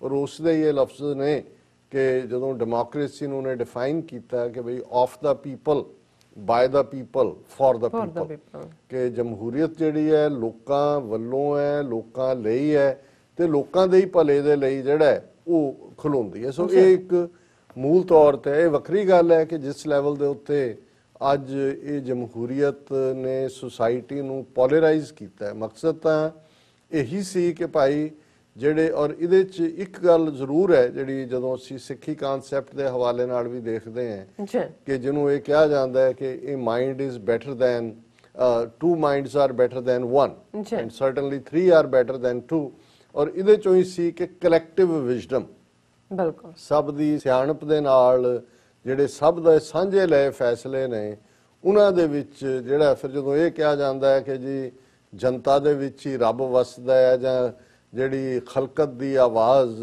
ਜਿਹੜੀ ਹੈ, ਖਲਕਤ ਦੀ ਪੀੜ, ਖਲਕਤ ਦੇ ਹਾਵੇ, ਇਹਨਾਂ ਦਾ ਵੀ ਅਸੀਂ ਜ਼ਿਕਰ ਕਰਦੇ ਹਾਂ ਕਿ ਭਾਈ ਕੋਈ ਜ਼ੁਲਮ ਕਰ ਰਿਹਾ ਹੋਏ ਤੇ ਅਲਟੀਮੇਟਲੀ ਜਿਹੜੀ ਮਖਲੂਕ ਹੈ ਉਸ ਦੀ ਆਵਾਜ਼, ਉਸ ਦੀਆਂ ਦੀ ਜਿਹੜੀ ਤੜਫਦੀ ਰੂਹ ਹੈ ਉਹ ਬਦਲ ਦਿੰਦੀ ਹੈ। ਇਹ ਰੂਹਾਨੀਅਤ ਦੀ ਦੁਨੀਆ 'ਚ ਕਿਹਾ ਜਾਂਦਾ ਹੈ। ਪਰ ਪੋਲੀਟੀਕਲ ਸਿਸਟਮ ਜਦੋਂ ਤੁਸੀਂ ਇੱਕ ਸਿਸਟਮ ਬਣਾ ਦਿੰਦੇ ਹੋ ਉਹਦੇ 'ਚ ਸੰਭਵ ਹੈ, ਪੋਸੀਬਲ ਹੈ ਕਈ ਵਾਰ ਉਸੇ ਹੀ ਸਿਸਟਮ ਦਾ ਮਿਸਯੂਜ਼ ਕਰਕੇ ਕੋਈ ਜਿਹੜਾ ਉਹ ਤਾਕਤ ਦੇ ਵਿੱਚ ਆ ਜਾਏ, ਪਰ ਉਸ ਸਿਸਟਮ ਦੀ ਇੱਕ ਸਪਿਨ ਹੁੰਦੀ ਹੈ ਕਿ ਵਕਤ ਪਾ ਕੇ ਉਹ ਸਿਸਟਮ ਉਹਨੂੰ ਥਰੋ ਆਊਟ ਕਰ ਦਿੰਦਾ ਹੈ ਔਰ ਅਗੇਨ ਤੁਸੀਂ ਉਸ ਗਲਤੀ ਨੂੰ ਰਿਅਲਾਈਜ਼ ਕਰਕੇ ਉਸ ਦੇ ਵਿੱਚ ਤੁਸੀਂ ਇੱਕ ਤਬਦੀਲੀ ਕਰਦੇ ਹੋ। ਸੋ ਅਮਰੀਕਾ 'ਚ ਇਨਸਪਾਈਟ ਆਫ, ਕਿਉਂਕਿ ਪਿਛਲੇ ਦਿਨਾਂ 'ਚ ਅਸੀਂ ਵੀ ਔਰ ਦੁਨੀਆ ਭਰ ਦੇ ਜਿਹੜੇ ਐਨਾਲਿਸਟ ਨੇ ਜਾਂ ਜਿਹੜੇ ਲੋਕ ਜਿਨ੍ਹਾਂ ਦੀਆਂ ਅੱਖਾਂ ਅਮਰੀਕਾ ਤੇ ਟਿਕੀਆਂ ਹੋਈਆਂ ਨੇ, ਪ੍ਰੈਜ਼ੀਡੈਂਟ ਟਰੰਪ ਦਾ ਈਰਾ ਇੱਕ ਕਲਰਫੁਲ ਵੀ ਸੀ। ਕਲਰਫੁਲ ਇਸ ਲਈ ਕਿ ਮੈਂ ਸਮਝਦਾ ਹਾਂ ਵੀ ਜੇ ਹੁਣ ਜੋ ਬਾਈਡਨ ਆਇਆ ਜਾਂ ਉਹਦੀ ਟੀਮ ਆਈ, ਕਮਲਾ ਹੈਰਿਸ, ਤੇ ਜਿਹੜੇ ਕਾਮੇਡੀ ਸ਼ੋਅ ਕਰਨ ਵਾਲਿਆਂ ਨੇ ਸ਼ਾਮ ਨੂੰ ਉਹਨਾਂ ਦੇ ਕੋਲ ਵੀ ਮਟੀਰੀਅਲ ਨਹੀਂ ਹੋਣਾ। ਸਾਡੇ ਵਰਗੇ ਗੱਲਾਂ ਕਰਨ ਵਾਲਿਆਂ ਨੂੰ ਵੀ ਕੋਈ ਤਾਂ ਕੁਝ ਚਾਹੀਦਾ ਜਿਹਨੂੰ ਤੁਸੀਂ ਲੈ ਕੇ ਮੁੜ ਕੇ ਉਸ ਨੂੰ ਅੱਗੋਂ ਰਿੜਕਦੇ ਹੋ। ਸੋ ਇਸ ਪੱਖੋਂ ਇਹ ਵੀ ਸੀ। ਔਰ ਕੁਝ ਜਿਹੜੇ ਉਸ ਨੇ ਟਰੰਪ ਨੇ ਆਪਣੇ ਪੀਰੀਅਡ ਦੇ ਵਿੱਚ ਜਿਹੜੇ ਕੁਝ ਫੈਸਲੇ ਵੀ ਕੀਤੇ ਨੇ ਔਰ ਜਿਸ ਤਰੀਕੇ ਨਾਲ ਉਹਨੇ ਪ੍ਰੈਜ਼ੀਡੈਂਸੀ ਰਨ ਕੀਤੀ ਹੈ। ਪਹਿਲਾਂ ਤਾਂ ਸਾਰੀ ਪ੍ਰੈਜ਼ੀਡੈਂਸੀ ਜਿਹੜੀ ਹੈ ਉਹ ਟਵਿੱਟਰ ਤੇ ਰਨ ਕੀਤੀ ਹੈ। ਫਿਰ ਕਿਵੇਂ ਜਿਹੜੇ ਐਸਟੈਬਲਿਸ਼ਡ ਨਾਰਮਸ ਨੇ ਦੁਨੀਆ ਦੇ ਔਰ ਜਿਹੜੀ ਗਲੋਬਲ ਕਾਨਸੈਪਟ ਸੀ ਉਸ ਦੇ ਵਿੱਚ ਵੀ ਸੰਨ ਲਾਈ। ਲੇਕਿਨ ਇਹਦੇ ਬਾਵਜੂਦ ਅਮਰੀਕਨਾਂ ਦਾ ਜਿਹੜਾ ਕੋਰ ਅਮਰੀਕਨ ਹੈ, ਜਿਹਨੂੰ ਵਾਈਟ ਅਮਰੀਕਨ ਕਹਿ ਲਓ ਜਾਂ ਫੰਡਾਮੈਂਟਲੀ ਅਮਰੀਕਨ ਕਹਿ ਲਓ, ਅੱਜ ਵੀ ਟਰੰਪ ਉਹਨਾਂ ਦੇ ਹੀਰੋ ਨੇ ਔਰ ਉਹਨਾਂ ਨੂੰ ਤੁਸੀਂ ਇਗਨੋਰ ਨਹੀਂ ਕਰ ਸਕਦੇ, ਕਿਉਂਕਿ ਇਹਦੇ 'ਚ ਵੀ ਕੋਈ ਸ਼ੱਕ ਨਹੀਂ ਹੈ ਕਿ ਕੁਝ ਫੈਸਲੇ ਧੜੱਲੇ ਨਾਲ ਹੀ ਕੀਤੇ ਜਾਂਦੇ ਨੇ। ਔਰ ਜਿਵੇਂ ਅਸੀਂ ਐਡਮਾਇਰ ਕਰਦੇ ਹਾਂ ਜਿਹੜਾ ਟਰੰਪ ਦਾ ਫੈਸਲਾ ਸੀ ਉਹ ਪੈਂਟਾਗਨ ਨੇ, ਜਾਂ ਜਿਹਨੂੰ ਡੀਪ ਸਟੇਟ ਕਿਹਾ ਜਾਂਦਾ, ਕਿੰਨਾ ਹੋਣ ਦਿੱਤਾ ਨਹੀਂ ਕਿ ਭਾਈ ਜਿਹੜੀਆਂ ਸਾਡੀਆਂ ਜੰਗਾਂ ਨੇ ਉੱਥੋਂ ਫੌਜ ਬਾਹਰ ਕੱਢੋ, ਇਰਾਕ ਚੋਂ, ਅਫਗਾਨਿਸਤਾਨ ਚੋਂ, ਔਰ ਇਸ ਸਾਰੇ ਦੇ ਉੱਤੇ ਧੜੱਲੇ ਨਾਲ ਫੈਸਲਾ ਲਿਆ। ਲੇਕਿਨ ਇਹਦੇ 'ਚ ਵੀ ਕੋਈ ਸ਼ੱਕ ਨਹੀਂ ਕਿ ਕਿਵੇਂ ਅਮਰੀਕਨ ਇੰਸਟੀਟਿਊਸ਼ਨਸ, ਉਹ ਭਾਵੇਂ ਉਹਨਾਂ ਦੀ ਆਪਣੀ FBI ਹੋਏ, ਆਪਣੇ ਅਟਰਨੀ ਜਨਰਲ ਹੋਣ, ਆਪਣੀ ਸਪਾਈਂਗ ਏਜੰਸੀਜ਼ ਹੋਣ, ਦੂਜੀ ਆਪਣਾ ਮੈਡੀਕਲ ਡਾਕਟਰ ਫੌਚੀ ਦੇ ਨਾਲ ਔਰ ਸਾਰੀ ਮੈਡੀਕਲ ਕਮਿਊਨਿਟੀ, ਔਰ ਉਹ ਅਮਰੀਕਨ ਜਿਨ੍ਹਾਂ ਦਾ ਬੇਸਿਕ ਟੈਂਪਰਾਮੈਂਟ ਸਾਇੰਟੀਫਿਕ ਹੈ, ਕਿਉਂਕਿ ਸਾਰੀ ਤਰੱਕੀ ਸਾਇੰਸ ਉੱਥੇ ਅਨਸਾਇੰਟੀਫਿਕ ਥਾਟਸ ਨੂੰ ਵੀ ਵੇਚਣਾ ਔਰ ਧੜੱਲੇ ਨਾਲ ਵੇਚਣਾ। ਜੇ ਕੋਵਿਡ-19 ਆਇਆ, ਪਹਿਲਾਂ ਉਹਨੂੰ ਇਗਨੋਰ ਹੀ ਕਰਨਾ ਕਿ ਹੈ ਹੀ ਕੁਛ ਨਹੀਂ ਹੈ, ਫਿਰ ਕਲੋਰੋਕੁਇਨ, ਹਾਈਡਰੋਕਲੋਰੋਕੁਇਨ ਕਿ ਮੈਂ ਤਾਂ ਉਹੀ ਖਾਂਦਾ ਉਹਦੇ ਨਾਲ ਹੀ ਠੀਕ ਹੁੰਦਾ, ਫਿਰ ਇਸ ਨੂੰ ਕਿ ਵੀ ਕੁਛ ਨਹੀਂ ਹੈ, ਆ ਜਾਣੀ ਹੈ ਇਹਦੀ ਵੈਕਸੀਨ, ਅੱਜ ਆ ਗਈ ਕੱਲ ਆ ਗਈ, ਚਲੋ ਉਹ ਤਾਂ ਇੱਕ ਹੋਪ ਦੇ ਥੱਲੇ, ਫਿਰ ਮਾਸਕ ਨੂੰ ਜਿਹੜਾ ਉਹ ਨਾ ਮੰਨਣਾ। ਔਰ ਹਰ ਉਹ ਗੱਲ ਜਿਹੜੀ ਕਿ ਔਰ ਇਹਦੇ ਬਾਵਜੂਦ ਕਿ ਰੋਕਿਆ ਜਾਣਾ, ਲੇਕਿਨ ਸੁਪਰ ਸਪਰੈਡਰ ਕਈ ਥਾਂ ਦੇ ਉੱਤੇ ਰੈਲੀਜ਼, ਦੂਸਰੇ ਤੀਸਰੇ ਉਸ 'ਚ ਅਨਮਾਸਕ ਹੋ ਕੇ ਜਾਣਾ ਔਰ ਉਹਨੂੰ ਜਸਟੀਫਾਈ ਵੀ ਕਰਨਾ। ਸੋ ਇਹਨੂੰ ਤੁਸੀਂ, ਇਹ ਠੀਕ ਹੈ ਜਿਹੜੇ ਲੋਕ, ਔਰ ਇਹਦੇ 'ਚ ਵੀ 18-19 ਸਾਲ ਕੋਈ ਟੈਕਸ ਵੀ ਨਾ ਦੇਣਾ, ਪਿਛਲੀਆਂ ਦਾ ਫਿਰ ਕਹਿੰਦਾ smart people don't pay taxes. So ਇਸ ਸਾਰੇ ਨੂੰ ਜਿਹੜਾ ਅੱਗੇ ਤੋਰਨ ਦੇ ਵਿੱਚ, ਇਹ ਤਾਂ ਆਉਣ ਵਾਲੇ ਪੀਰੀਅਡ 'ਚ ਜਦੋਂ ਇਹ ਟਰਮ ਜੇ ਸੈਕੰਡ ਟਰਮ ਨਹੀਂ ਮਿਲਦੀ, ਐਨਾਲਿਸਿਸ ਹੋਏਗਾ ਕਿ ਬਈ ਟਰੰਪ ਪੀਰੀਅਡ ਨੇ ਅਮਰੀਕਾ ਨੂੰ ਕਿੰਨਾ ਫਾਇਦਾ ਪਹੁੰਚਾਇਆ, ਕਿੰਨਾ ਨੁਕਸਾਨ ਪਹੁੰਚਾਇਆ। ਪਰ ਇੱਕ ਗੱਲ ਮੈਂ ਸਮਝਦਾ, ਜੇ ਅਸੀਂ ਫੇਅਰਨੈਸ ਨਾਲ ਗੱਲ ਕਰੀਏ ਕਿ ਜੇ ਕੋਵਿਡ-19 ਨਾ ਆਉਂਦੀ ਫਰਵਰੀ ਦੇ ਵਿੱਚ, ਜੇ ਇਸ ਦੀ ਸ਼ੁਰੂਆਤ ਹੁੰਦੀ ਹੈ ਔਰ ਜਿੰਨੀ ਰੋਬਸਟ ਇਕੋਨਮੀ, ਦੇਖੋ ਮੈਂ ਇਹ ਅੱਜ ਜਿਹੜਾ ਇੱਕ ਚਾਰਟ ਦੇਖ ਰਿਹਾ ਸੀ ਕਿ ਵੀ ਇਸ ਵੇਲੇ ਨੈਸ਼ਨਲ ਐਗਜ਼ਿਟ ਪੋਲ ਦੇ ਵਿੱਚ ਕਿਹੜੇ ਇਸ਼ੂ ਨੇ ਜਿਹੜੇ ਲੋਕਾਂ ਨੂੰ ਬੋਦਰ ਕਰਦੇ ਨੇ, ਜਾਂ ਜਿਹੜੇ ਅੱਜ ਦੀਆਂ ਜਿਹੜੀਆਂ ਵੋਟਾਂ ਨੇ, ਜਾਂ ਜਿਹੜੇ ਆਲਰੇਡੀ 10 ਕਰੋੜ ਪਾ ਚੁੱਕੇ ਨੇ, ਉਹਨਾਂ ਦੇ ਲਈ ਅਹਿਮੀਅਤ ਵਾਲੀਆਂ ਨੇ ਜਿਹੜੇ ਇਸ਼ੂ ਨੇ। ਹਾਲਾਂਕਿ ਬਹੁਤਿਆਂ ਨੂੰ ਲੱਗੇਗਾ ਕੋਵਿਡ-19, ਪਰ ਇਹ ਨਹੀਂ ਹੈ। ਇਕੋਨਮੀ 34% ਅਮਰੀਕਨ ਜਿਹੜੇ ਨੇ ਉਹ ਕੰਸਰਨਡ ਨੇ ਇਕੋਨਮੀ ਦੇ ਨਾਲ। ਹੁਣ ਇਕੋਨਮੀ ਦਾ ਮਤਲਬ ਹੈ ਜੌਬਸ, ਬਿਲਕੁਲ ਸਰਵਾਈਵਲ। ਹੁਣ ਜੇ ਫਰਵਰੀ 'ਚ ਇਹ ਕੋਵਿਡ-19 ਨਾ ਹੁੰਦੀ ਤੇ ਜਿੰਨੀ ਰੋਬਸਟ ਇਕੋਨਮੀ ਅਮਰੀਕਾ ਦੀ ਟਰੰਪ ਈਰਾ ਦੇ ਵਿੱਚ ਬਣੀ, ਬਿਲਕੁਲ ਕੋਈ ਸਵਾਲ ਹੀ ਨਹੀਂ ਸੀ ਕਿ ਕੋਈ ਟਰੰਪ ਨੂੰ ਚੈਲੰਜ ਵੀ ਕਰ ਸਕਦਾ। ਸੋ ਇੱਥੇ ਅਸੀਂ ਕੁਦਰਤ ਦੀ ਇੰਟਰਵੈਂਸ਼ਨ ਦੀ ਗੱਲ ਵੀ ਕਰਦੇ ਹਾਂ, ਔਰ ਇਹ ਅਕਸਰ ਮਜ਼ਹਬੀ ਥਾਟਸ ਦੇ ਵਿੱਚ ਇਹ ਗੱਲ ਕਹੀ ਜਾਂਦੀ ਹੈ ਕਿ ਜਦੋਂ ਮਾੜੇ ਹਾਕਮ ਆਉਂਦੇ ਨੇ, ਫਿਰ ਕੋਈ ਕੁਦਰਤੀ ਆਫਤਾਂ ਆ ਜਾਂਦੀਆਂ, ਕੋਈ ਹੜ੍ਹ ਆ ਜਾਂਦੇ ਨੇ, ਕੋਈ ਟਿੱਡੀ ਦਲ ਆ ਜਾਂਦਾ ਹੈ, ਕੋਈ ਬਿਮਾਰੀ ਆ ਜਾਂਦੀ ਹੈ, ਕੋਈ ਹੋਰ ਅਰਥਕੁਏਕ ਆ ਜਾਂਦਾ ਹੈ। ਤੇ ਇਹ ਵੀ ਹੁੰਦਾ ਹੈ ਕਿ ਵੀ ਜਦੋਂ ਚੰਗੇ ਹਾਕਮ ਆਉਂਦੇ ਨੇ ਤੇ ਜਿਹੜੀਆਂ ਫਸਲਾਂ ਨੇ ਉਹ ਬਹੁਤ ਚੰਗੀਆਂ ਹੁੰਦੀਆਂ ਨੇ, ਬਾਰਿਸ਼ਾਂ ਵੀ ਵਕਤ ਸਿਰ ਪੈਂਦੀਆਂ, ਕਿਉਂਕਿ ਪੁਰਾਣੇ ਪੀਰੀਅਡ 'ਚ ਇਰੀਗੇਸ਼ਨ ਦਾ ਤਾਂ ਹੋਰ ਕੋਈ ਸਾਧਨ ਨਹੀਂ ਸੀ, ਔਰ ਕੁਦਰਤ ਵੀ ਮਦਦ ਕਰਦੀ ਹੈ। ਸੋ ਮੈਂ ਇਹ ਸਮਝਦਾ ਵੀ ਇਹ ਹੁਣ ਨੇਚਰ ਦੀ ਇੰਟਰਵੈਂਸ਼ਨ ਹੈ ਕਿ ਜੇ 34% ਅਮਰੀਕਨਸ ਇਕੋਨਮੀ ਦੇ ਉੱਤੇ ਅੱਜ ਵੀ ਫੋਕਸਡ ਨੇ, ਤੇ ਜੇ ਇਹੀ ਨਾ ਕੁਝ ਹੋਇਆ ਹੁੰਦਾ ਤੇ ਇਹ ਅਸੀਂ ਅੱਜ ਡਿਬੇਟ ਵੀ ਨਾ ਕਰ ਰਹੇ ਹੁੰਦੇ, ਜਾਂ ਦੁਨੀਆ ਭਰ ਦੀਆਂ ਨਜ਼ਰਾਂ ਨਾ ਲੱਗੀਆਂ ਹੁੰਦੀਆਂ, ਜਾਂ ਦਿਲਾਂ ਦੀਆਂ ਧੜਕਣਾਂ ਤੇਜ਼ ਨਾ ਹੋ ਰਹੀਆਂ ਹੁੰਦੀਆਂ। ਮੈਂ ਬਹੁਤ ਘੱਟ ਟੀਵੀ ਦੇਖਦਾ, ਯੂਜੂਲੀ ਮੈਂ ਆਈਪੈਡ ਦੇ ਉੱਤੇ ਜਿੰਨੇ ਕਿਉਂਕਿ ਇੱਥੇ ਵੀ ਇੱਕ ਪੀਰੀਅਡ 9/11 ਤੋਂ ਬਾਅਦ ਔਰ ਉਸ ਤੋਂ ਬਾਅਦ ਖਾਸ ਤੌਰ ਤੇ ਇਰਾਕ ਵਾਰ ਦੇ ਵੇਲੇ, ਜਦੋਂ ਜਿਵੇਂ ਅਸੀਂ ਉੱਥੇ ਗੋਦੀ ਮੀਡੀਆ ਦੀ ਗੱਲ ਕਰਦੇ ਹਾਂ, ਇੱਥੇ ਵੀ ਜਦੋਂ ਮੈਂ ਦੇਖਿਆ ਕਿ ਕਿਵੇਂ ਇਹਨਾਂ ਦੀ ਐਮਬੈਡਡ ਮੀਡੀਆ ਸੀ ਇਰਾਕ ਵਾਰ ਵੇਲੇ 2003-04 ਦੇ ਪੀਰੀਅਡ 'ਚ, ਉਹੀ ਰਿਪੋਰਟਿੰਗ। ਹੁਣ ਇਹ ਵੀ ਤੁਸੀਂ ਕਦੇ ਸੋਚ ਸਕਦੇ ਹੋ ਕਿ ਅਮਰੀਕਨਾਂ ਦੇ ਟੈਂਕਾਂ ਦੇ ਉੱਤੇ ਮੀਡੀਆ ਵਾਲੇ ਬੈਠੇ ਨੇ, ਉੱਥੋਂ ਰਿਪੋਰਟਿੰਗ ਕਰ ਰਹੇ ਨੇ, ਫਿਰ ਤਾਂ ਤੁਸੀਂ ਇਹਦੇ ਨਾਲੋਂ ਤਾਂ ਸੈਕੰਡ ਵਰਲਡ ਵਾਰ ਵੇਲੇ ਜ਼ਿਆਦਾ। ਸੋ ਮੇਰਾ ਦਿਲਚਸਪੀ ਨਹੀਂ ਰਹੀ, ਪਰ ਅੱਜ ਕੁਦਰਤੀ ਕਿਉਂਕਿ ਦਿਨ ਵੀ ਹੈ, ਇਹ ਦੇਖਣ ਦੇ ਲਈ ਇੱਕ ਫਿਕਰ ਵੀ ਸੀ ਕਿ ਵੀ ਅੱਜ ਦੇ ਦਿਨ ਕਿਤੇ ਵਾਇਲੈਂਸ ਨਾ ਹੋਏ, ਜੋ ਅਸੀਂ ਪਿਛਲੇ ਦਿਨਾਂ 'ਚ ਦੇਖਿਆ ਲੋਕ ਕਾਰਡਬੋਰਡ ਦੂਜੇ ਤੀਜੇ ਲਾ ਰਹੇ ਨੇ। ਸੋ ਇਹ ਇੱਕ ਚੰਗੀ ਗੱਲ ਹੈ, ਪਰ ਮੈਨੂੰ ਕਿਤੇ ਨਾ ਕਿਤੇ, ਜਿਵੇਂ ਮੈਂ ਸਿਸਟਮ ਦੀ ਗੱਲ ਕੀਤੀ ਕਿ ਜਿਹੜੀ ਅਮਰੀਕਨ ਡ੍ਰੀਮ ਦੀ ਗੱਲ ਹੈ ਜਾਂ ਅਮਰੀਕਨ ਸਿਸਟਮ ਦੀ ਗੱਲ ਹੈ, ਅਮਰੀਕਾ ਨੇ ਬਹੁਤ ਵਰਸਟ ਹਾਲਾਤ ਵੀ ਦੇਖੇ ਨੇ। ਅਸੀਂ ਗੱਲ ਜਿਹੜੀ 1776 ਤੋਂ ਹੀ ਸ਼ੁਰੂ ਕੀਤੀ ਕਿ ਵੀ ਜੇ ਅਸੀਂ ਲਗਭਗ 250 ਸਾਲ ਪਹਿਲਾਂ ਦੇਖਦੇ ਹਾਂ ਕਿ ਕਿਵੇਂ ਅਮਰੀਕਨਾਂ ਨੇ ਇੱਕ ਵੱਡੇ ਬ੍ਰਿਟਿਸ਼ ਅੰਪਾਇਰ ਦੇ ਨਾਲ ਜੰਗ ਲੜੀ, ਜਿੱਤੀ, ਇੰਸਟੀਟਿਊਸ਼ਨ ਕਨਸਟੀਟਿਊਸ਼ਨ ਆਇਆ, ਫਿਰ ਇਹਦੇ ਬਾਵਜੂਦ ਕਿਉਂਕਿ ਵਿੱਚ ਸਲੇਵਰੀ ਵਾਲਾ ਪਾਰਟ ਉਸ ਪੀਰੀਅਡ ਦੇ ਵਿੱਚ ਤਾਂ ਇਹ ਕੋਈ ਇਸ਼ੂ ਵੀ ਨਹੀਂ ਸੀ। ਜਦੋਂ ਡੈਕਲੇਰੇਸ਼ਨ ਆਫ ਇੰਡੀਪੈਂਡੈਂਸ ਹੋਈ, ਜਾਰਜ ਵਾਸ਼ਿੰਗਟਨ ਨੇ ਵੀ ਸਲੇਵ ਰੱਖੇ ਹੋਏ ਸੀ, ਆਮ ਕਾਮਨ ਜਿਹੀ ਗੱਲ ਸੀ, ਇਕੋਨਮੀ ਉਹਦੇ ਤੇ ਖੜੀ ਸੀ। ਫਿਰ 1860 ਜਦੋਂ ਸਿਵਲ ਵਾਰ ਹੁੰਦੀ ਹੈ ਨਾਰਥ ਔਰ ਸਾਊਥ, ਅੱਜ ਵੀ ਜਦੋਂ ਬਲੈਕ ਲਾਈਵਜ਼ ਮੈਟਰ ਦੀ ਮੂਵਮੈਂਟ ਚੱਲੀ, ਕਨਫੈਡਰੇਟ ਝੰਡਿਆਂ ਦੀ ਗੱਲ ਹੋ ਰਹੀ ਸੀ ਕਿ ਭਾਈ ਕਿੱਥੇ ਕਿਉਂਕਿ ਕਨਫੈਡਰੇਟ ਉਹੀ ਸੀ ਜਿਹੜੇ ਸਲੇਵਰੀ ਚਾਹੁੰਦੇ ਸੀ। ਲੇਕਿਨ ਇਵੈਂਚੁਅਲੀ ਬੇਸ਼ੱਕ ਨੇਸ਼ਨ ਡਿਵਾਈਡ ਹੋਇਆ, 5 ਸਾਲ ਭਰਾ ਨੇ ਭਰਾ ਦਾ ਗਾਟਾ ਲਾਇਆ, ਲੇਕਿਨ ਇਵੈਂਚੁਅਲੀ ਅਮਰੀਕਾ ਫਿਰ ਟੁਗੈਦਰ ਵੀ ਉਹਦੇ ਚੋਂ ਨਿਕਲੀ, ਦੋਨਾਂ ਨੂੰ ਅਕਮੋਡੇਟ ਕੀਤਾ ਗਿਆ। ਸਟੇਟਾਂ ਦੀ ਆਜ਼ਾਦੀ, ਜੇ ਅਸੀਂ ਟਰੂ ਫੈਡਰਲ ਸਿਸਟਮ ਦੇਖਦੇ, ਉਸ ਸਾਰੇ ਚੋਂ ਨਿਕਲਿਆ। ਲੇਕਿਨ ਸਲੇਵਰੀ ਖਤਮ ਹੋਣ ਦੇ ਬਾਵਜੂਦ ਪ੍ਰੋਕਲੇਮੇਸ਼ਨ ਵੀ ਆਈ ਕਿ ਸਾਰੇ ਫ੍ਰੀ ਹੋ।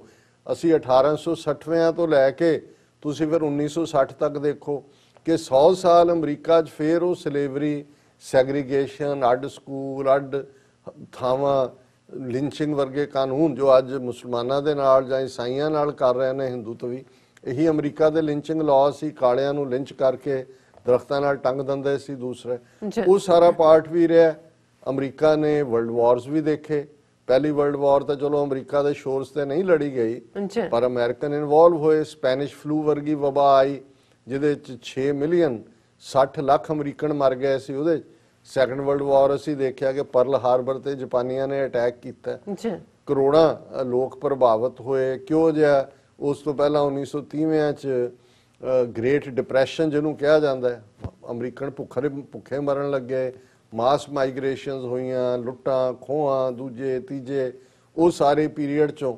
ਪਰ ਸੈਕੰਡ ਵਰਲਡ ਵਾਰ 'ਚੋਂ ਨਿਕਲ ਕੇ ਅਮਰੀਕਾ ਫਿਰ ਇੱਕ ਤਾਕਤ ਬਣ ਕੇ ਉੱਭਰਿਆ, ਦੁਨੀਆ ਦੀ ਪਾਵਰ। ਔਰ ਅਸੀਂ ਦੇਖਦੇ ਹਾਂ ਫਿਰ ਮਾਰਸ਼ਲ ਪਲਾਨ ਔਰ ਉਹ ਸਾਰੇ ਦੇ ਥੱਲੇ, ਔਰ ਹੌਲੀ ਸੋਵੀਅਤ ਯੂਨੀਅਨ ਕਮਿਊਨਿਜ਼ਮ ਆ ਗਿਆ, ਉਹਦੇ ਨਾਲ ਵੀ ਅਮਰੀਕਾ ਲੜਿਆ। ਇਹਦੇ ਬਾਵਜੂਦ ਕਿ ਦੁਨੀਆ ਦੇ ਕਿੰਨੇ 60,000 ਅਮਰੀਕਨ ਸੋਲਜਰ ਵਿਤਨਾਮ 'ਚ ਮਰਿਆ, ਇੰਨੇ ਕੀ ਕੋਰੀਆ 'ਚ ਮਰੇ, ਸਾਊਥ ਅਮਰੀਕਾ ਜਿਹੜੀ ਪ੍ਰੋਕਸੀ ਵਾਰਸ ਜਿਹੜੀ ਹੈ ਸੋਵੀਅਤ ਯੂਨੀਅਨ ਔਰ ਅਮਰੀਕਾ ਦੀ, ਪਰ ਅਮਰੀਕਾ ਉਹਦੇ ਚੋਂ 1999 ਤੱਕ ਪਹੁੰਚਦੇ ਆ, ਸੋਵੀਅਤ ਯੂਨੀਅਨ ਟੁੱਟ ਜਾਂਦਾ, ਅਮਰੀਕਾ ਸੋਲ ਸੁਪਰ ਪਾਵਰ ਨਿਕਲਦੀ ਹੈ। ਫਿਰ 9/11 ਹੁੰਦਾ ਹੈ, ਪਹਿਲੀ ਵਾਰ ਅਮਰੀਕਾ ਦੀ ਆਪਣੀ ਹਦੂਦ ਦੇ ਅੰਦਰ 4000 American, world trade centre, Virginia military ਔਰ ਜਿਹੜਾ ਉਹਨਾਂ ਦਾ ਆਰਮੀ ਹੈਡਕੁਆਟਰ, ਉਹਦੇ ਤੇ ਅਟੈਕ। ਉਹਦੇ ਚੋਂ ਵੀ ਅਸੀਂ ਦੇਖਦੇ ਹਾਂ ਕਿ ਹਾਂਜੀ ਹਾਂ ਪੈਂਟਾਗਨ, ਉਸ ਚੋਂ ਸਾਰੇ ਚੋਂ ਵੀ ਤੁਸੀਂ ਨਿਕਲ ਆਉਂਦੇ ਹੋ ਕਿ ਵੀ ਤਾਕਤ ਦੇ ਨਾਲ। ਔਰ ਇਹਦੇ ਬਾਵਜੂਦ ਚੈਲੰਜਸ ਕਿਸਨੇ ਕੀ ਕੀਤਾ, ਗਲਤ ਕੀਤਾ, ਇਹ ਇੱਕ ਰਿਹਾ ਪਾਰਟ। ਲੇਕਿਨ ਮੈਂ as Americans, as a people, ਜਿਨ੍ਹਾਂ ਨੇ ਜੇ ਵਿਤਨਾਮ ਵਾਰ ਜਿਹੜੀ ਅਮਰੀਕਨ ਵਾਰ ਨਹੀਂ ਸੀ, ਯੂਨੀਵਰਸਿਟੀਆਂ ਚੋਂ ਸਟੂਡੈਂਟ ਨਿਕਲੇ, ਲੋਕ ਨਿਕਲੇ, ਇਵੈਂਚੁਅਲੀ ਅਮਰੀਕਾ ਨੂੰ ਵਿਦਡਰਾ ਕਰਨਾ ਪਿਆ। ਹੁਣ ਇਸੇ ਤਰ੍ਹਾਂ ਜੇ ਟਰੰਪ ਈਰਾ ਦੇ ਵਿੱਚ ਐਂਟਾਈ ਇਸਲਾਮਿਕ, ਐਂਟਾਈ ਮੁਸਲਮ ਜਾਂ ਦੂਜੇ ਕੋਈ ਕਾਨੂੰਨ ਜਾਂ ਦੂਜੇ ਆਉਣ ਦੀ ਕੋਸ਼ਿਸ਼ ਕੀਤੀ ਗਈ, ਤਾਂ ਤੁਸੀਂ ਦੇਖਦੇ ਹੋ ਕਿ ਏਅਰਪੋਰਟਾਂ ਦੇ ਉੱਤੇ ਕਿਵੇਂ ਹਜ਼ਾਰਾਂ ਅਮਰੀਕਨ ਪਹੁੰਚੇ, ਜਿਨ੍ਹਾਂ 'ਚ ਕੋਈ ਸਾਡੇ ਦੇਸੀ ਤਾਂ ਨਹੀਂ ਸੀ। ਅਸੀਂ ਤਾਂ ਆਪਣਾ ਦੇਖ ਰਹੇ ਗੋਰੇ ਹੀ ਸੀ ਬਹੁਤੇ ਜਾਂ ਕਾਲੇ ਸੀ ਜਿਹੜੇ ਅਮਰੀਕਨ ਸਪਿਰਿਟ ਨੂੰ ਸਮਝਦੇ ਨੇ, ਉਹਨਾਂ ਨੇ ਚੈਲੰਜ ਕੀਤਾ। ਜੇ ਔਰਤਾਂ ਦੇ ਮਾਮਲੇ 'ਚ ਦੇਖੀਏ ਕਿ ਭਾਈ ਉਧਰ ਜਿਹੜੀ ਆ ਓਥ ਟੇਕਿੰਗ ਹੋ ਰਹੀ ਸੀ ਟਰੰਪ ਦੀ, ਤਾਂ ਕਿੰਨਾ ਵੱਡੀ ਗੈਦਰਿੰਗ ਵਾਸ਼ਿੰਗਟਨ ਦੇ ਵਿੱਚ ਵਿਮਨ ਦੀ ਜਿਹੜੀ ਸਿਵਲ ਲਿਬਰਟੀ, ਸਿਵਲ ਰਾਈਟਸ ਦੇ ਲਈ। ਸੋ ਅਮਰੀਕਾ ਦੀ ਇੱਕ ਸਪਿਰਿਟ ਹੈ। ਔਰ ਅੱਜ ਵੀ ਜਦੋਂ ਮੈਂ ਇਹ ਸਾਰਾ ਟੀਵੀ ਦੇ ਕੋਲ ਬੈਠ ਕੇ ਇਹ ਦੇਖਦਾ ਰਿਹਾ ਕਿ ਵੀ ਕਿੱਥੇ ਕੀ ਚੱਲ ਰਿਹਾ, ਸੋ ਇਹ ਗ੍ਰੇਟ ਯੰਗਸਟਰ ਅਮਰੀਕਨਸ, ਔਰ ਬੇਸ਼ੱਕ ਅਜੇ ਵੀ ਅਬਵ 50 ਜਾਂ ਅਬਵ 60 ਵਾਲਿਆਂ 'ਚ ਕਿਤੇ ਨਾ ਕਿਤੇ ਉਹ ਪੁਰਾਣੇ ਜਿਹੜੀਆਂ ਨੇ ਉਹ ਟ੍ਰੇਡ ਚੱਲ ਵੀ ਰਹੇ ਹੋਣ। ਯੰਗ ਅਮਰੀਕਨ ਜਿਹੜੇ ਉਹ ਸਾਡੇ ਬੱਚਿਆਂ ਵੀ ਉਹਦਾ ਹਿੱਸਾ ਨੇ। ਤੁਸੀਂ ਕੋਈ ਗੱਲ ਕਰਕੇ ਦੇਖੋ, ਕਹਿਣਗੇ ਮਮ ਯੂ ਆਰ ਰੇਸਿਸਟ, ਤੁਸੀਂ ਦੂਸਰਾ ਕਰ ਰਹੇ ਹੋ। ਸੋ ਉਹ ਜਿਹੜਾ ਸਾਰੀ ਇੰਪਰੂਵਮੈਂਟ ਹੈ, ਸੋ ਮੈਨੂੰ ਇਸ ਗੱਲ ਦਾ ਯਕੀਨ ਹੈ ਅੱਜ ਜਿਵੇਂ ਇਹ ਡੇ ਪੀਸਫੁਲੀ ਗੁਜ਼ਰਿਆ, ਆਉਣ ਵਾਲੇ ਦਿਨਾਂ 'ਚ ਹੁਣ ਬੇਸ਼ੱਕ ਟ੍ਰੈਂਡ ਤਾਂ ਸਾਹਮਣੇ ਆਣੇ ਸ਼ੁਰੂ ਹੋ ਜਾਣਗੇ, ਕਾਂਗਰਸਮੈਨ ਔਰ ਸੈਨੇਟਰਸ ਦੇ ਔਰ ਲੋਕਲ ਕੌਂਸਲ ਰਿਜ਼ਲਟਸ ਵੀ। ਪ੍ਰੈਜ਼ੀਡੈਂਸ਼ੀਅਲ ਹਾਲੇ ਟਰੰਪ ਨੇ ਕਿਹਾ ਵੀ 3 ਤਰੀਕ ਨੂੰ ਹੀ ਫੈਸਲਾ ਹੋਣਾ ਚਾਹੀਦਾ ਅਮਰੀਕਨ ਪ੍ਰੈਜ਼ੀਡੈਂਟ ਦਾ, ਬਟ ਲੈਟ ਵੀ ਹੋਪ ਕਿ ਜਿਹੜੇ ਇਸ ਦੇ ਮਾਹਰ ਨੇ ਉਹ ਇਹਨੂੰ ਦਿਨਾਂ 'ਚ ਕਈ ਹਫ਼ਤਿਆਂ 'ਚ ਵੀ ਲਿਜਾ ਰਹੇ ਨੇ। ਦੋਨੋਂ ਪਾਸਿਆਂ ਨੇ ਆਪਣੀ ਵਕੀਲਾਂ ਦੀਆਂ ਟੀਮਸ ਵੀ ਜਾਰੀ ਰੱਖੀਆਂ ਹੋਈਆਂ, ਮੈਂ ਘੜੀ ਵੀ ਦੇਖ ਰਿਹਾ ਨਾਲ। ਤੇ ਹੁਣ ਜਿਹੜਾ ਇਸ਼ੂ ਮੇਨ ਇਕੋਨਮੀ, ਸੋ ਜ਼ਾਹਰ ਹੈ ਕਿ ਇੱਥੇ ਕੁਦਰਤ ਨੇ ਟਰੰਪ ਦੀ ਮਦਦ ਨਹੀਂ ਕੀਤੀ। ਜੇ ਫਿਰ ਵੀ ਟਰੰਪ ਜਿੱਤ ਜਾਏ ਫਿਰ ਤਾਂ ਕਿਆ ਕਹਿਣੇ, ਲੇਕਿਨ ਹਾਲ ਦੀ ਘੜੀ ਜਿਹੜਾ ਮੇਨ ਇਸ਼ੂ ਅਮਰੀਕਨਾਂ ਦੇ ਸਾਹਮਣੇ ਹੈ। ਲੇਕਿਨ ਜਿਹੜੀ ਅਸੀਂ ਚੇਂਜ ਦੇਖ ਰਹੇ ਹਾਂ, ਜਿਵੇਂ ਜਿਹੜਾ ਤੁਹਾਡੀ ਸਟਾਕ ਮਾਰਕੀਟ ਹੁੰਦੀ ਹੈ, ਇਹ ਇੱਕ ਇੰਡੀਕੇਸ਼ਨ ਹੁੰਦੀ ਹੈ। ਪਰ ਪਿਛਲੇ 2 ਦਿਨ ਤੋਂ ਸਟਾਕ ਮਾਰਕੀਟ ਸਟੇਬਲ ਹੈ, ਅਪ ਜਾ ਰਹੀ ਹੈ। ਇਹਦਾ ਮਤਲਬ ਹੈ ਵੀ ਉਹਨਾਂ ਨੂੰ ਲੱਗਦਾ ਹੈ ਅਮਰੀਕਾ ਇਹਦੇ ਚੋਂ ਨਿਕਲ ਆਏ। ਅਦਰਵਾਈਜ਼ ਜਿਵੇਂ ਖੌਫ ਸੀ ਸਿਵਲ ਵਾਰ, ਆਰਮੀ ਮੂਵ ਹੋ ਜਾਏਗੀ, ਦੂਜਾ ਤੀਜਾ, ਇਹ ਇਹਨਾਂ ਨੂੰ ਜਿਹਨਾਂ ਕੋਲ ਪੈਸਾ ਹੁੰਦਾ ਉਹਨਾਂ ਦਾ ਨੱਕ ਬੜਾ ਤੇਜ਼ ਹੁੰਦਾ, ਉਹਨਾਂ ਨੂੰ ਪਤਾ ਹੁੰਦਾ ਕਿੱਥੇ ਕੀ ਹੋ ਰਿਹਾ। ਦੂਸਰਾ ਇਸ਼ੂ ਰੇਸ਼ੀਅਲ ਇਨਇਕੁਆਲਿਟੀ। ਅੱਛਾ ਹੁਣ ਇਹ ਇਸ਼ੂ ਟਰੰਪ ਦੇ ਹੱਕ 'ਚ ਵੀ ਜਾ ਸਕਦਾ ਹੈ ਟੂ ਸਮ ਐਕਸਟੈਂਟ, ਵਾਈਟ ਗੋਰਾ ਵੋਟਰ, ਕਿਉਂਕਿ ਬਲੈਕ ਲਾਈਵਸ ਮੈਟਰ ਦੀ ਗੱਲ ਸਾਹਮਣੇ ਆਈ ਔਰ ਉਹਦੇ ਥੱਲੇ ਸਾਰਿਆਂ ਨੇ ਜੁਆਇਨ ਕੀਤਾ ਰੇਸਿਜ਼ਮ ਦੇ ਖਿਲਾਫ, ਔਰ ਉਹਦੇ 'ਚ ਲਾਅ ਐਨਫੋਰਸਰਸ ਜਿਹੜੇ ਨੇ ਪੁਲਿਸ ਔਰ ਉਹ ਵੀ ਨਿਸ਼ਾਨੇ ਤੇ ਆਏ। ਪਰ ਜਿਵੇਂ ਟਰੰਪ ਨੇ ਦੂਸਰੇ ਐਕਸਟ੍ਰੀਮ ਤੇ ਜਾ ਕੇ ਲਾਅ ਐਨਫੋਰਸਮੈਂਟ ਵਾਲਿਆਂ ਦੀ ਵੀ ਹਮਾਇਤ ਕੀਤੀ ਔਰ ਈਵਨ ਵਾਈਟ ਸੁਪਰੈਮਿਸਟ ਨੂੰ ਕੰਡੈਮ ਨਹੀਂ ਕੀਤਾ, ਉਹਦੇ ਥੱਲੇ ਅੱਜ ਵੀ ਜਿਹੜੀਆਂ ਅਮਰੀਕਾ ਦੀਆਂ ਸਵਿੰਗ ਸਟੇਟਸ ਨੇ ਉਹਨਾਂ 'ਚ ਬੇਸ਼ੱਕ ਜੇ ਇਸ ਵਾਰ ਟੈਕਸਸ ਜਿਹਦੇ 'ਚ ਲੱਗ ਰਿਹਾ ਕਿ ਵੀ ਈਵਨ ਉੱਥੋਂ ਬਾਈਡਨ ਲਿਜਾ ਸਕਦਾ, ਇਹ ਬਹੁਤ ਵੱਡਾ ਸ਼ੌਕ ਹੋਏਗਾ ਰਿਪਬਲਿਕਨਸ ਲਈ। ਪਰ ਅਜੇ ਵੀ ਪੈਨਸਿਲਵੇਨੀਆ ਜਾਂ ਫਲੋਰੀਡਾ ਜਾਂ ਆਇਓਵਾ ਜਾਂ ਨਿਊ ਹੈਂਪਸ਼ਾਇਰ, ਇਹ ਸਾਰੀਆਂ ਸਵਿੰਗ ਸਟੇਟਸ ਬਾਰੇ ਅਜੇ ਕੋਈ ਪਤਾ ਨਹੀਂ ਹੈ ਕਿੱਧਰ ਨੂੰ ਜਾਣੀ ਹੈ ਗੱਲ। ਪਰ ਇਹਦੇ 'ਚ ਕੋਈ ਸ਼ੱਕ ਨਹੀਂ ਹੈ ਕਿ ਇਹ ਜਿਹੜੀ ਦੂਸਰਾ ਇਸ਼ੂ ਰੇਸ਼ੀਅਲ ਇਨਇਕੁਆਲਿਟੀ ਦਾ, 21% ਅਮਰੀਕਨ ਜਿਹੜੇ ਨੇ ਉਹ ਡਿਸੀਜਨ ਮੇਕਿੰਗ ਵੇਲੇ ਇਸ ਗੱਲ ਦਾ ਧਿਆਨ ਰੱਖ ਰਹੇ ਨੇ ਕਿ ਰੇਸ਼ੀਅਲ ਇਨਇਕੁਆਲਿਟੀ ਹੈ। ਪਰ ਕਿਉਂਕਿ ਵੋਟਾਂ ਬਹੁਤ ਜ਼ਿਆਦਾ ਪੈ ਰਹੀਆਂ ਨੇ, ਉਹਦੇ 'ਚ ਲਤੀਨੋ ਵੋਟਰਸ ਔਰ ਦੂਸਰੇ ਜਿਹੜੇ ਨੇ, ਮਿਸ਼ੀਗਨ ਵਰਗੀ ਸਟੇਟ ਜਿਹੜੀ 2016 'ਚ ਇੰਨੇ ਨਹੀਂ ਸੀ ਨਿਕਲੇ ਜਿੰਨੇ ਓਬਾਮਾ ਵੇਲੇ ਨਿਕਲੇ ਸੀ, ਪਰ ਹੁਣ ਓਬਾਮਾ ਨੇ ਖੁਦ ਡਿਟਰੋਇਟ ਔਰ ਦੂਸਰੀਆਂ ਨੇਬਰਹੁੱਡ ਜਿਹੜੇ ਨੇ ਉਹਨਾਂ 'ਚ ਜਾ ਕੇ ਉਹਨੇ ਕੀਤਾ ਬਾਈਡਨ ਦੇ ਹੱਕ 'ਚ। ਸੋ ਜ਼ਾਹਰ ਹੈ ਕਿ ਮਿਸ਼ੀਗਨ ਤਾਂ ਇਸ ਵਾਰ, ਪਿਛਲੀ ਵਾਰ ਉਹ ਟਰੰਪ ਦੇ ਖਾਤੇ 'ਚ ਪਈ ਸੀ, ਹਿਲਰੀ ਨੂੰ ਨਹੀਂ ਸੀ ਮਿਲੀ। ਇਸ ਵਾਰ ਇਹ ਜਿਹੜੀ ਹੈ ਉਹ ਡਿਫਰੈਂਟ ਹੋਏਗੀ ਲਾਈਨ, ਲੇਕਿਨ ਬੜੇ ਨੈਰੋ ਮਾਰਜਨ ਨਾਲ ਜਿਹੜੀਆਂ ਇਲੈਕਟਰਲ ਵੋਟਾਂ 4 ਨੇ ਜਿਹਨਾਂ ਸਟੇਟਾਂ ਦੀਆਂ, ਉਹਨਾਂ ਦੇ ਵੀ ਬਹੁਤਿਆਂ ਦਾ ਧਿਆਨ ਹੈ। ਔਰ ਥਰਡ ਜਿਹੜਾ ਇਸ਼ੂ ਹੈ ਉਹ ਕੋਰੋਨਾ ਵਾਇਰਸ ਪੈਂਡੇਮਿਕ 18%। ਸੋ ਇਹ ਬਹੁਤਿਆਂ ਨੂੰ ਹੈਰਾਨੀ ਹੋਏਗੀ ਕਿ ਕੋਵਿਡ-19 ਅਮਰੀਕਾ 'ਚ ਜਿੱਥੇ 1.5 ਲੱਖ ਦੇ ਕਰੀਬ ਲੋਕ ਮਰ ਗਏ, ਇਹਦੇ ਨਾਲ ਇਹ ਨੰਬਰ 1 ਇਸ਼ੂ ਨਹੀਂ ਹੈ ਲੋਕਾਂ ਦਾ। ਇਹਦੇ ਬਾਵਜੂਦ ਕਿ ਟਾਰਗੇਟ ਤੇ ਤਾਂ ਟਰੰਪ ਇਹੀ ਰਿਹਾ ਵੀ ਨੇ ਠੀਕ ਹੈਂਡਲ ਨਹੀਂ ਕੀਤਾ, ਲੇਕਿਨ ਅੱਜ ਵੀ ਜਿਹੜਾ ਇਸ਼ੂ ਮੈਟਰ ਕਰਦਾ ਹੈ ਇਕਨੋਮੀ 34%, ਰੇਸ਼ੀਅਲ ਇਨਇਕੁਆਲਿਟੀ 21% ਔਰ ਜਿਹੜਾ ਕੋਰੋਨਾ ਵਾਇਰਸ ਪੈਂਡੇਮਿਕ ਹੈ ਉਹ 18% ਹੈ ਔਰ ਕ੍ਰਾਈਮ ਐਂਡ ਸੇਫਟੀ 11%। ਇਹ ਵੀ ਇੱਕ ਬਹੁਤ ਵੱਡੀ ਗੱਲ ਹੈ ਕਿਉਂਕਿ ਬਲੈਕ ਲਾਈਵਸ ਮੈਟਰ ਦੇ ਵੇਲੇ ਇੱਕ ਜਿਹੜਾ ਉਹਦੀ ਫਲਿਪ ਸਾਈਡ ਸੀ, ਲੁੱਟਾਂ ਖੋਹਾਂ, ਸਟੋਰਾਂ ਦਾ ਲੁੱਟਿਆ ਜਾਣਾ, ਲੁੱਟੇ ਜਾਣ ਵਾਲੇ ਸਟੋਰਾਂ 'ਚ ਉਹ ਲੋਕ ਵੀ ਸੀ ਜਿਹੜੇ ਕੋਈ ਗੋਰਿਆਂ ਦੇ ਸਟੋਰ ਨਹੀਂ ਸੀ। ਸੋ ਜੇ ਤੁਸੀਂ ਇਹਨੂੰ ਕ੍ਰਾਈਮ ਐਂਡ ਸੇਫਟੀ ਦੇ 11% ਨੂੰ ਜਿਹੜਾ ਹੈ ਉਹ ਦੂਸਰੇ ਦੇ ਨਾਲ ਲਾ ਕੇ ਦੇਖ ਲਓ ਤੇ ਫਿਰ ਇਹ ਲੱਗੇਗਾ ਕਿ ਵੀ ਇਸ ਮਾਮਲੇ 'ਚ ਟਰੰਪ ਦੀ ਝੰਡੀ ਜ਼ਰੂਰ ਹੋਏਗੀ ਕਿਉਂਕਿ ਉਹ ਸਖਤੀ ਨਾਲ ਦਬਾਣ ਦੇ ਔਰ ਦੂਜੇ 'ਚ ਰਿਹਾ ਹੈਲਥ ਕੇਅਰ ਪਾਲਿਸੀ 11%। ਹੁਣ ਇਹਦੇ 'ਚ ਵੀ ਕੋਈ ਸ਼ੱਕ ਨਹੀਂ ਹੈ ਕਿ ਟਰੰਪ ਨੇ ਟਿੱਲ ਲਾਇਆ ਕਿ ਓਬਾਮਾ ਕੇਅਰ ਨੂੰ ਉਲਟਾਇਆ ਜਾਏ। ਸੁਪਰੀਮ ਕੋਰਟ 'ਚ ਰਾਹਤ ਨਹੀਂ ਮਿਲੀ, ਪਹਿਲੇ 'ਚ ਵੀ ਹਿਲ ਗਿਆ। ਹੁਣ ਕਿਉਂਕਿ ਸੁਪਰੀਮ ਕੋਰਟ ਦੀ ਲਾਸਟ ਜਿਹੜੀ ਜਸਟਿਸ ਹੈ ਉਹਨਾਂ ਨੇ ਮਰਜ਼ੀ ਨਾਲ ਲਾਈ ਹੈ, ਤਾਂ ਇਹ ਫੀਅਰ ਹੈ ਕਿ ਉਹ ਜਿਹੜਾ ਪ੍ਰੋ ਲਾਈਫ ਔਰ ਪ੍ਰੋ ਚੋਇਸ ਜਾਂ ਇਹ ਓਬਾਮਾ ਹੈਲਥ ਕੇਅਰ ਹੈ ਇਹਨਾਂ ਦੇ ਉੱਤੇ ਸਵਾਲ ਚੁੱਕੇ ਜਾਣ। ਸੋ ਕੁੱਲ ਮਿਲਾ ਕੇ ਅਸੀਂ ਇਹ ਦੇਖਦੇ ਹਾਂ ਕਿ ਵੀ ਅਮਰੀਕਾ ਇੱਕ ਹੋਪ ਵੀ ਹੈ ਔਰ ਜੇ ਕਨਕਲੂਜਨ 'ਚ ਅਸੀਂ ਇਹ ਗੱਲ ਨਾ ਕਰੀਏ ਭਾਵੇਂ ਇਸ ਸਰਵੇ 'ਚ ਨਹੀਂ ਹੈ, ਇਮੀਗ੍ਰੇਸ਼ਨ। ਹੁਣ ਇਹਦੇ 'ਚ ਵੀ ਕੋਈ ਸ਼ੱਕ ਨਹੀਂ ਹੈ ਕਿ ਹਿੰਦੂ ਫਾਊਂਡੇਸ਼ਨ ਨੇ ਮਿਲੀਅਨਸ ਇਕੱਠੇ ਕਰਕੇ ਦਿੱਤੇ ਟਰੰਪ ਨੂੰ। ਕੱਲ ਵੀ ਦਿੱਲੀ ਦੇ ਵਿੱਚ ਹਵਨ ਕਰਕੇ ਟਰੰਪ ਦੇ ਮੂੰਹ ਨੂੰ ਫਿਰ ਕੇਕ ਲਾਇਆ ਗਿਆ ਕਿ ਟਰੰਪਾ ਤੂੰ ਜਿੱਤ ਜਾ।